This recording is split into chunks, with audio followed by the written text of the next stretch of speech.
AITA. I'm trying to get married the halal way, but everyone in LA thinks I'm too strict. Assalamu alaikum, brothers and sisters. I never thought I'd find myself pouring my heart out on Reddit, but here I am, desperate for advice. I don't know if it's the frustration, confusion, or sheer loneliness, but I feel like I'm standing at a crossroads. On one side, there's my faith, my unwavering anchor, and on the other, the chaotic, often contradictory reality of living in Los Angeles. Every day feels like a battle between holding on to my values and navigating a world where those values seem alien. I'm writing this not just to vent, but to hear from you, especially those who might understand what it's like to live in a place where faith can feel like a solitary journey. This city, as beautiful and vibrant as it is, makes everything feel more complicated. It's the kind of place where people chase dreams relentlessly, often at the expense of everything else. LA is full of temptations, distractions, and cultural norms that pull you in directions you never thought you'd go. Everyone seems to have their own idea of what's right, what's normal, and what's worth fighting for. Sometimes I wonder if I'm the only one trying to hold on to something deeper, something beyond just living in the moment. I feel like I'm fighting an uphill battle, and honestly, it's exhausting. It wasn't until a few months ago that I had a wake-up call. I decided I was ready to get married, not in some rushed, impulsive way, but because I wanted to take a step toward building a life grounded in love and faith. But when I looked around at how people approached relationships, I realized how little I understood about what marriage meant in Islam. Sure, I'd heard bits and pieces growing up, but the details? I was clueless. So, I did what anyone with Wi-Fi and a sense of curiosity would do. I turned to YouTube. Scholars like Mufti Mink became my guides, teaching me what an Islamic marriage should look like. I learned about the importance of involving families from the start, about the rights and responsibilities of a husband and wife, and, most importantly, about how dating, even in its seemingly innocent forms, is haram. That last part hit me hard. Growing up, I thought dating was just part of life. You meet someone, spend time together, and eventually decide if you want to commit. But now, I understood that this approach wasn't just culturally different, it was spiritually dangerous. The moment you know something is forbidden, you can't unlearn it. Ignorance might have been bliss, but now, I had no excuses. I couldn't let myself fall into the trap of what society says is normal if it meant disobeying Allah. I felt a renewed sense of purpose, like I was finally on the right path. Little did I know, this path was going to be far lonelier and more challenging than I ever imagined. I started my search with optimism, but reality hit me like a brick wall. I began with apps, thinking they'd connect me with like-minded Muslims who shared my values. At first, it felt promising. I matched with sisters who seemed kind, intelligent, and practicing exactly what I was looking for. But things took a turn every single time. It always started off well. We'd talk about our lives, our goals, and our shared faith. I'd feel like, finally, I'd found someone who understood what I was looking for. Then, inevitably, I'd bring up the idea of involving her parents or wali. That's when the mood would shift. Some would outright say, it's too soon, while others would suggest we'd get to know each other better before involving families. A few were even more direct, saying they weren't ready to bring anyone home yet. The excuses varied, but the message was always the same: they weren't comfortable with the halal process.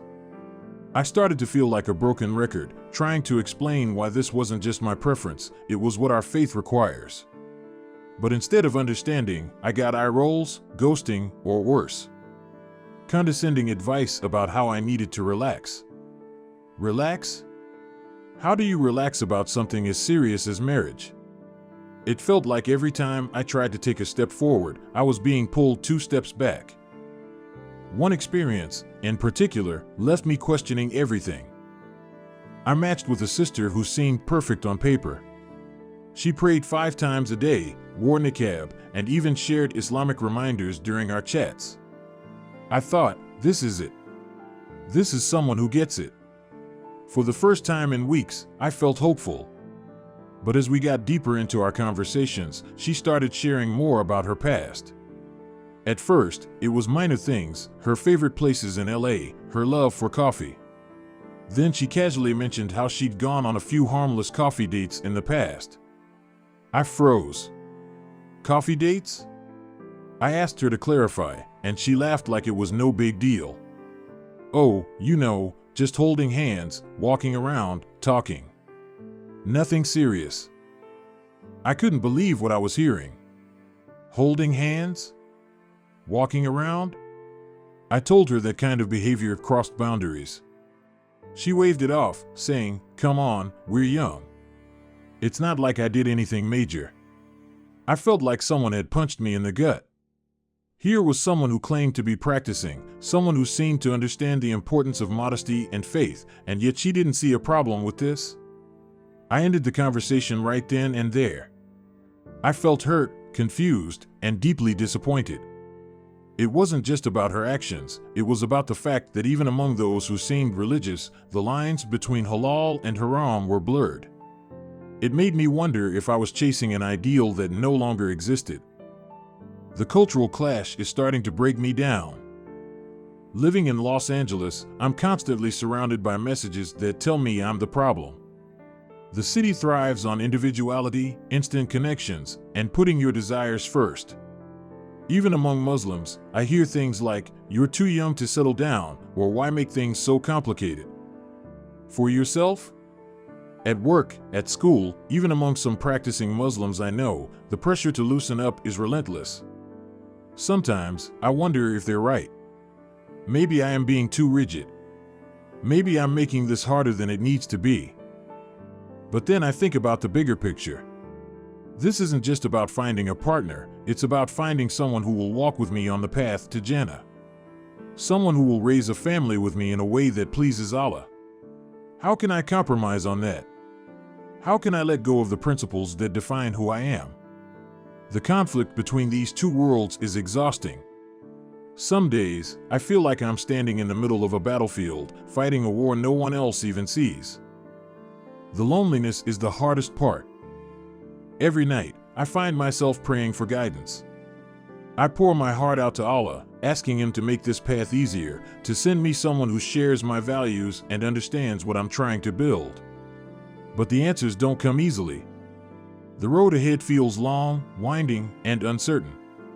My family, though supportive in theory, can't do much to help. They've made it clear that they expect me to find someone on my own, and they don't have the connections to arrange anything. It's all on me. Some nights, the weight of it all feels unbearable. I start doubting myself, wondering if I'm too idealistic, too rigid, too out of touch with reality.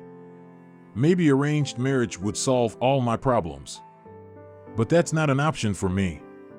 Instead, I'm left navigating this maze, trying to hold onto my faith while the world around me pulls me in every other direction. It's lonely, and it's hard, and sometimes I wonder if I'll ever find what I'm looking for. So, what do you think? Am I being unreasonable for sticking to what I know is right? Should I loosen up and adapt to the way things are, even if it means compromising my values?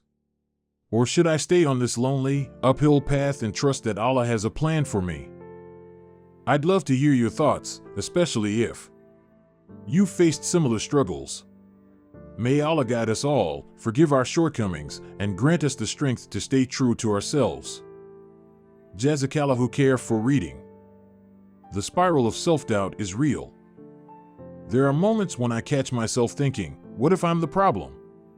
Maybe I've set my standards too high. Maybe my understanding of what a practicing Muslim looks like isn't realistic anymore. After all, we're human, right? None of us are perfect. But then, another voice inside me reminds me that it's not about perfection, it's about intention and effort. I'm not expecting someone flawless. I'm looking for someone who is trying, just like I am. Someone who sees their faith not as a checklist, but as the foundation of their life. But the world around me seems to tell a different story. It's a world where convenience trumps conviction, where instant gratification overshadows the bigger picture. I can't count the number of times I've been told to just date or test the waters. A few friends even suggested I try modern dating but with boundaries. One friend said, "Bro, just go on a few dates. Don't touch, don't kiss, just talk and see how it feels." It might sound harmless, but I know it's a slippery slope. I've seen how easily people justify small compromises until they've drifted so far they can't find their way back. The worst part is the isolation. It's not just about being single. It's the feeling that no one around me truly understands what I'm going through. Even within the Muslim community, I feel like an outsider sometimes. I'll hear other brothers talk about their relationships, and the lines between halal and haram seem blurred to the point where they're indistinguishable. One brother at my local masjid told me, "Man, you're never going to find a wife if you keep being so strict. Just get to know someone in your own way and make your intentions clear later." Later? What does later even mean? For me, the intention should be clear from the start. Otherwise, what's the point? I don't want to build a relationship on shaky ground. But when I express that, I'm met with blank stares or, worse, people telling me I'm being judgmental. It's not about judging anyone, it's about staying true to my own values. Why does that make me the bad guy? Then there's the constant pressure from family. My family loves me, and I know they mean well, but their expectations add another layer of stress. Every time I call my mom, she asks, "Any progress? Have you met someone yet?" And when I tell her I haven't, she gets quiet, like she's disappointed. Sometimes she'll say, "You know, it's okay to take your time, but don't wait too long. You're young now, but the years will pass quickly." I know she's right. I do want to start a family while I'm still young and energetic enough to enjoy it. I want to build something lasting, something beautiful. But I also don't want to rush into something just because of societal or familial pressure. It feels like a balancing act where I'm constantly at risk of falling off. And let's not even talk about social media. Scrolling through Instagram and seeing other couples doesn't help. You see these curated pictures of people traveling together, smiling, holding hands, which, again, I don't even think is halal, and you wonder if you're missing out. It's not envy. I don't begrudge anyone their happiness. It's more a feeling of longing. Like, will I ever have that? But then, I remind myself that what I want isn't just the Instagram version of love. I want a love that's rooted in mutual respect, faith, and purpose. A love that isn't about showing off to the world, but about building a life that pleases Allah. But the more I see, the harder it is to stay focused. Social media normalizes things that I know aren't right, and even though I try to stay away from it, it's everywhere. Even on Muslim marriage platforms, people present themselves in ways that feel more like dating profiles than serious proposals. It's exhausting to sift through it all, trying to find someone who is genuinely aligned with my values. The rare moments of hope keep me going. Every now and then, I'll have a conversation with someone who seems to get it. They'll talk about their own struggles with trying to balance faith and modern life, and for a moment, I'll feel less alone. It reminds me that I'm not the only one trying to navigate this complicated journey. But those moments are fleeting. Either the connection doesn't go anywhere, or we realize we're not truly compatible. It's like catching a glimpse of something beautiful only to have it slip through your fingers. Still, those moments give me a reason to keep trying. They remind me that somewhere out there must be someone who is on the same page as me. Someone who is also praying for guidance, also feeling the weight of this journey, and also refusing to compromise on what truly matters. At the end of the day, I'm holding on to my faith. It's the only thing that keeps me grounded when everything else feels like it's falling apart. I remind myself that Allah's plan is always better than my own, even when I can't see it. I think about the stories of the prophets, the trials they faced, and the patience they had. If they could endure so much, surely I can handle this, right? But I'm human, and I can't deny that the waiting, the searching, and the constant rejection take a toll. Some days, I feel so close to giving up. I wonder if I'll ever find someone who sees the world the way I do. I question whether the ideal I'm holding on to even exists anymore. But then, I think about the alternative, compromising on my values, and I know I can't go down that path. So, I'll ask again, AITA? Am I being too strict? Are my expectations unrealistic in today's world? Should I be more flexible, even if it means stepping into the gray areas of halal and haram? Or should I keep walking this lonely path and trust that Allah will guide me to the right person in His time? I'd love to hear your thoughts, especially if you've faced similar struggles. May Allah guide us all, forgive our shortcomings, and grant us the strength to stay true to ourselves. Jazakallahu khair for reading.